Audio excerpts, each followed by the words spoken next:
great game, obviously. Iconic type game. Lived up to the billing.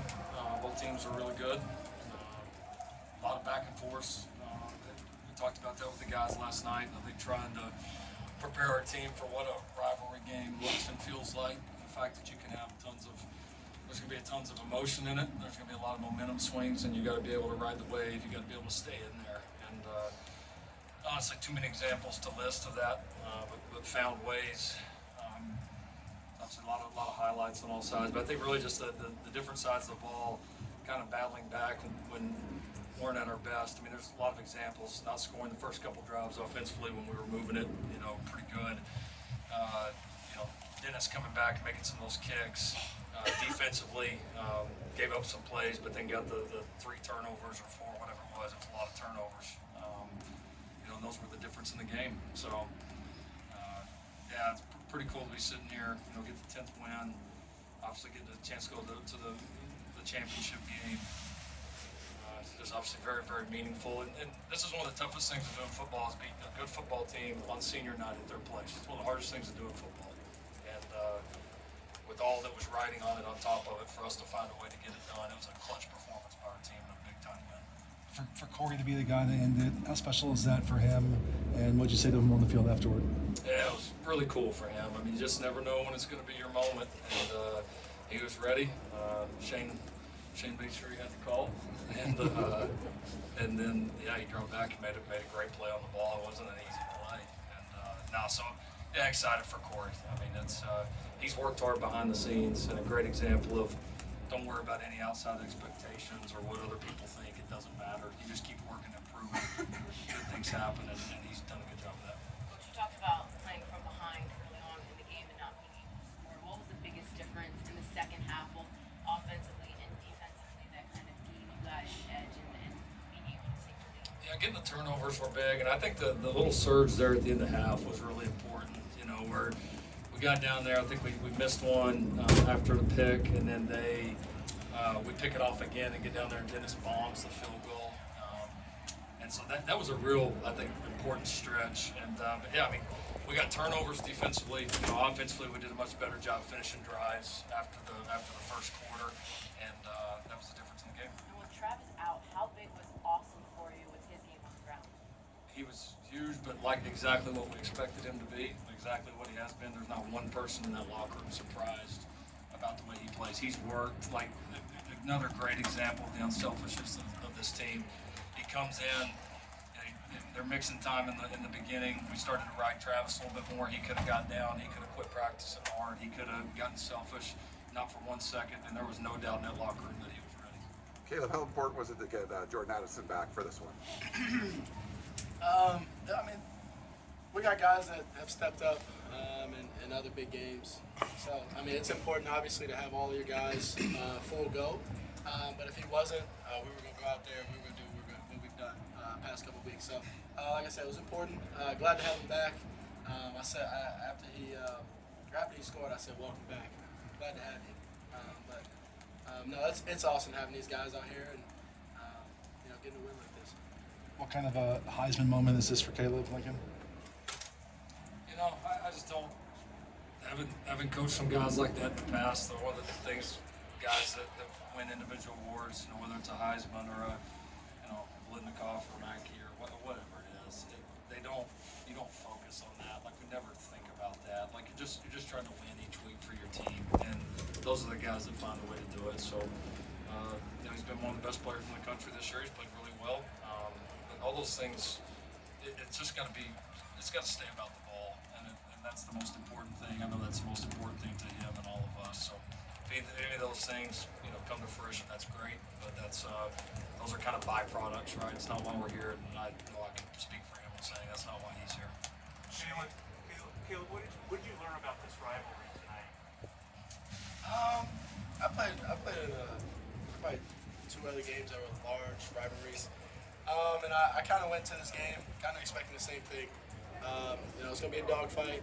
You're going to have to do your job and do your job at a high level and keep fighting, keep swinging, because there's been games where we've been down going into the fourth quarter by probably 10 points, 7 points. There's games where I came in and if we were down by 21, we went down 14 today. So just trying to lead, keep my guys' heads up because the game's never over in these big games. In games like this, do the swings feel like they're bigger both ways? No, swings are going to happen, and you have to be prepared for them. That's what Coach told us, and he prepares us that way. That swings are going to happen in this game. The thing is that you have to keep fighting. You have to stay together. Keep the unbreakable brotherhood that we have. Shane, after amongst the defensive taking this year to really make all these pivotal plays, what does that mean to you and to this unit? That's our goal, just to remain consistent. Every week you come in and you got things you need to work on, and each week we come in and we assess and we evaluate. And Coach Grinch does a great job of evaluating what we're doing and making sure everybody understands what we need to do better. And so just going to the practice field, we talked about from the start of the week, just focusing on that day, making sure we're doing everything we can do that day in order to be here right now. And so just staying present, focusing on the little things, focusing on things that we know we need to do and we can't skip over. I think that's why we're able to do what we're at today. Lincoln, what happened tonight that was the biggest sign of growth this team has made from August? Being down 14-0, I think it was, and not even flinching, not even like thinking about flinching. Because you build these games up in your head, and the problem becomes when you try to decide like what's going to happen before it happens, right? You get so excited to play, you kind of think like dream of, oh, we're going to go play this unbelievable game and get off this lead, and you never sit there and think, oh well, we're going to be down 14-0. I actually told the guys last night, I was referencing to one we were in last year at the other place. And all of a sudden, we were down like 28-7 at half, and I kind of mentally like told the guys like we are capable of being down 28-7 at the end of the first quarter. Like we're capable of being down. Like we can make a lot of great plays. We can make some mistakes too. We can have some things go our way. The team we're playing is a good team. Like you can't write the script first. You just got to be ready to respond and respond with discipline. And for us to just respond like that over and over, and then the other thing I would say is, how many guys stepped up that maybe haven't had like a statistically huge year tonight, right? I mean, obviously, Corey there at the end, Darwin Barlow. I mean, there's Austin. You go down the list, and I think, we keep talking about kind of the closeness and culture and togetherness of this team, and I think it was on full display tonight. Shane, what did you see on that last play made you change the coverage? I didn't change it. I just made sure he knew what we were doing. Double check. Good communication. And Caleb, just what's your thoughts on this being one of the first games on the east side for UCLA and seeing two black quarterbacks, the perspective of that and just the performance of tonight? Yeah, it's awesome. I mean, if you look at it like that, it's pretty awesome. But I go into it as it's just another quarterback over there that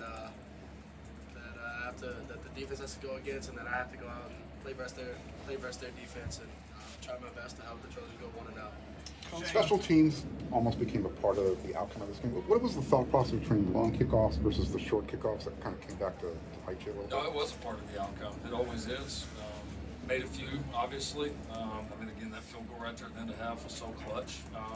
We had a plan to sky kick a couple of them. I think the last one that we did, we just didn't hit a good ball. I mean, we hit it about 10 to 15 yards shorter than where we wanted to. We did a pretty good job covering kickoffs other than that. They're dangerous. They've done a really nice job in KOR all year, so we wanted to try to give them a few different looks. Shane, you wanted to set a championship culture. That was one of the things when you came here. Now being the Pac-12 championship, what does that mean to you? Oh man, it means everything. Kind of just thinking back to when we all got here, the main thing that we wanted to do was come together and have an unbreakable brotherhood. To our time here, I think we all can agree that we've seen the growth and the bonds that we have with each other and like our team, the energy and the passion that we play with. Like, we play for each other, and it's something that like you got to be a part of the field. But to me, I think that's the biggest reason why we're here, and that's what's going to keep these championships, keep getting us in these big games, and keep leading us to success. Is just how much we can rely on each other, how much we can just love each other, honestly. The last drive, I mean, when you guys had to go out for the last drive, you're on the 11-yard line. What's kind of the mood or the vibe, or what was said in the You just stop, get title? off the field. What's that? Get off the field. Get stop and get off Get the the offensive ball back and get off the field. Any way necessary? I'm sorry? Any way necessary? Any way necessary. Go ahead. whoever. Lincoln, in the build-up throughout the week, UCLA had some pretty emotional words. USC's players kind of kept it a little more measured. Was that by design? Did you talk about kind of keeping your emotions a little?